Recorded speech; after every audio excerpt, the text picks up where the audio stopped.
İkinci golda Aziz hücumga olgan bo'lsak, ikkita golli vaziyat aynan qarshi hujum. Bu bir.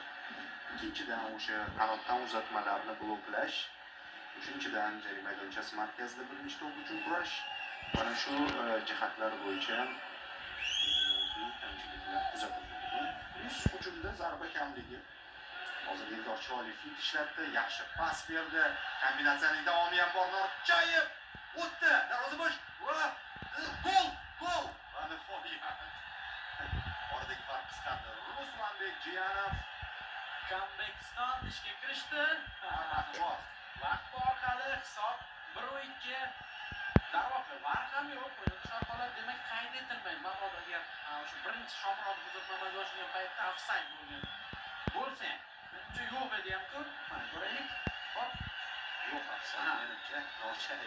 Norchayev bu yerda raqib yordamida aldab o'tdi darvozabonni va u yog'iga Jiyanov kerakli payt kerakli nuqtada paydo bo'ldi. Hisob yaxshi. Bu urdik muhimi mayli. Va hozir bu ruhiy ustunligi ham beradi. 2-0 da biroz o'sha charchoq bilan birgalikda kayfiyatsizlik ham sezilayotgandek tuyulayotgan. Ikkinchi golga endi futbolchilarimiz harakat qiladi. Bu yog'iga motivatsiya ko'proq va ko'ramiz.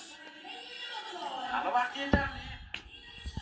O'zbekiston milliy terma jamoasi o'rgatib qo'ygan muxlislarni kambeklarga 84-daqiqa. Ruslanbek Jiyanov bizda ham o'zgarish o'z nafini berdi. Norchayev. Yana bitta o'zgarish. Igor Sergeyev maydonda Sardorlik bog'chi bilan birgalikda Eldor Shomurodov o'rniga tushgan.